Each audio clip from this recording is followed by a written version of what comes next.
Assalamualaikum warahmatullahi wabarakatuh. Jumpa lagi saudara-saudaraku penjelajah 75 hadir lagi ini. Saya mau membahas lagi ini mengenai pertanyaan yang masalah walek lagi ya. Jadi okelah saudaraku, kebetulan ini saya juga ini sebentar ini mau berangkat lagi karena saya ngonteng kemarin di sini, saya lanjut lagi ngonteng ke sini. Sebenarnya saya lebih jauh mendalam membahas mengenai sarang walet karena ada pertanyaan-pertanyaan saudara ini. Dia menanyakan harga di tiap daerah ya. Dia menanyakan mengenai harga tiap daerah. Jadi kalau saudaraku tolong ya ditonton videonya sampai habis, sampai full. Mudah-mudahan ada ilmu yang bisa kita petik di dalam ya. Nah, namun sedikit kita harus syukuri. Ya, okelah. Jadi begini saudaraku, ini ada saudara kita yang bertanya di bawah kolom komentar saya mengenai membahas harga sarang walet tiap-tiap daerah ya. Jadi begini saudara ya, sebenarnya kalau tidak salah itu dari Jawa Timur ya, itu sekitar daerah Jawa ya, itu sekitar daerah Jawa, berarti Jawa Timur. Dia mintanya tolong bang dibahas harga daerah Jawa Timur ya. Jadi sebenarnya begini saudaraku ya, karena saya ini bagian dari Sulawesi ya, karena saya ambil itu Sulawesi Selatan, Sulawesi Barat, dan Sulawesi Tengah ya. Jadi sebenarnya kalau saya mau bahas mengenai harga di bagian Jawa itu mungkin, namun ada perbedaan kurang dan lebihnya. Itu sebenarnya tidak jauh beda saudaraku ya, tidak jauh beda itu mengenai masalah harga, baik mengenai harga sarang pembelian cong atau pembelian size di lapangan itu sebenarnya tidak jauh beda ya. Jadi itu saudaraku. Jadi kalau mengenai masalah harga saya mau bahas, kan kita sebagai petani walek, nanti kita lihat ya, kan banyak pembeli ya, banyak pengepul. Nanti kita bandingkan mana yang agak-agak tinggi harganya, itu yang kita kasih ya. Nah, gitu. Sama di Sulawesi juga gitu saudaraku ya, sama. Tidak ada bedanya kalau daerah Jawa. Jadi jangan terkecoh mengenai perbedaan harga, namun karena walet gitu pada umumnya itu harga itu merata sebenarnya, hanya perbedaan antara pembeli dengan petani beda-beda sedikit. Makanya selalu saya utarakan, kalau kita itu membeli sarang walet itu ada namanya negosiasi ya, saling tawar menawar. Karena kalau petani biasanya dia mintanya agak-agak tinggi, kalau bisa dikasih naik bang, seumpamanya per 1 kilonya atau per onsnya atau per gramnya. Nah, begitu juga kita sebagai pembeli, saya pengepul.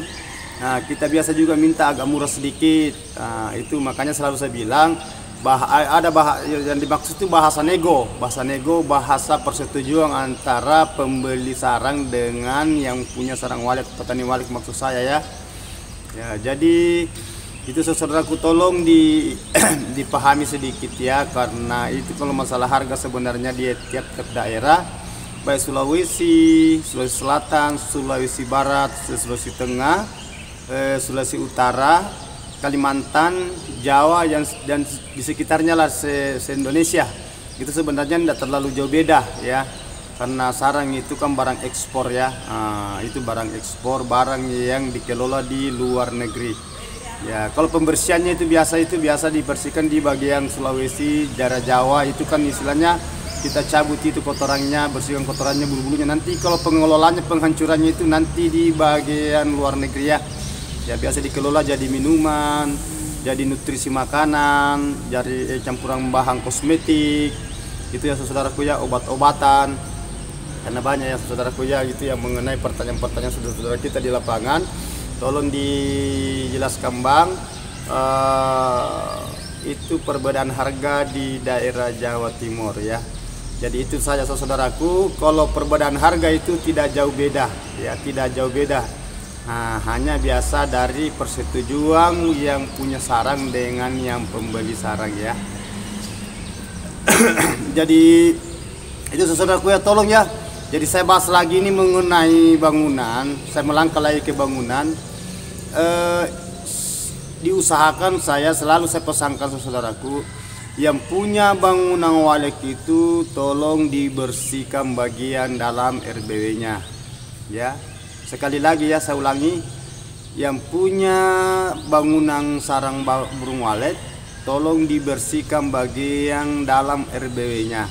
Terutama itu adakan penyemprotan semacam kayak hama, karena itu biasa merusak sarang makan anak-anaknya, begitupun juga telur. Salah sedikit itu induknya pun juga dia makan semacam kayak tikus ya. Ya, jadi jangan dibiarkan itu RBW-nya berlarut-larut begitu ya. Nah, kan banyak juga di lapangan itu yang penting sudah aktif dia punya RBW, dibiarkan saja ya. Jadi tolong saudara-saudaraku diperhatikan bagian dalam RBW-nya supaya hasil maksud saya populasi waleknya nanti itu nyaman di dalam bagian dalam RBW dan populasinya cepat berkembang biak ya. Begitupun juga sarangnya itu bagus. Kalau bersih itu sarangnya bisa jadi namun sudut. Jangan kita selalu kerja saja istilahnya mangkok. Biar sudut kalau putih akan mahal juga, patahan juga kalau putih mahal juga. Jadi itu tergantung dari perawatan ruangan dalam RBW. Ya, itu pesan saya saudaraku ya, karena sering saya kalau di lapangan beli sarang, itu sarangnya biasa banyak tapi itu berwarna ya.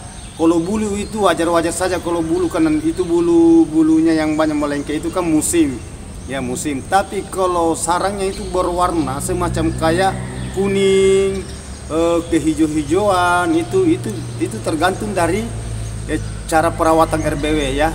Jadi diusahakan itu bagian dalam RBW-nya usahakan kita rawat, kita perhatikan bagian dalam semacam airnya. Kalau masa dia pakai mesin kabut, itu diusahakan supaya kabutnya di setel ya. Kita setel itu berapa jam bisa aktif baru off, berapa jam baru on. Nah, itu kan apalagi kalau panas hawa ya. Ya, jadi itu pesan-pesan saya saudara-saudaraku, teman-temanku dimanapun Anda berada, mulai Sabang sampai Merauke, jangan dibiarkan RBW-nya yang berlarut-larut itu semacam kayak airnya biasa itu tidak ada air dalam, apalagi kalau bangunan itu panas. Nah, itu jadi kita itu betul-betul kita memperhatikan ya, karena kita itu sebenarnya menginginkan sarang yang optimal ya, istilahnya sarang yang putih ya gitu saudaraku ya.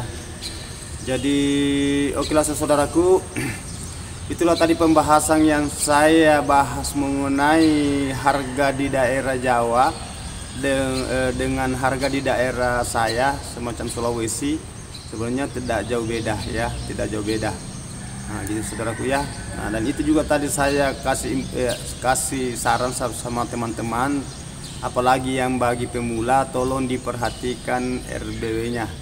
Ya, tolong diperhatikan RBW-nya. Dan pesan saya ya, kalau baru yang pemula itu di bawah dari 1 tahun, tolong jangan selalu dimasuki bagian dalam ruangan. Kalau perlu usahakan per 3 bulan atau 4 bulan baru tidak apa-apa kita cek. Ya, karena masalahnya itu bagian dalamnya kalau dia isi air pakai kolam atau baskom atau apa sajalah, karena itu kelembaban memang kita harus periksa ya, tapi jangan lama di dalam, karena itu burung kalau sudah tinggal, apalagi kalau baru tinggal itu kan dia sementara beradaptasi di dalam ya. Itu saudaraku ya. Jadi kalau saudaraku, inilah tadi pesan saya, masukan saya sama teman-teman dimanapun Anda berada. Jadi mohon maaf kalau ada kata-kata saya salah, terselip, karena saya itu serba kekurangan ya. Kita sama-sama belajar, kita sama-sama merespon, mendukung, mendoakan ya. Semoga selalu sehat, sukses ya. Kalau saudaraku, mohon maaf sekali lagi mohon maaf kalau saya manusia biasa tidak luput salah dan hilaf. Wabillahi taufiq wal hidayah. Assalamualaikum warahmatullahi wabarakatuh. Sukses terus.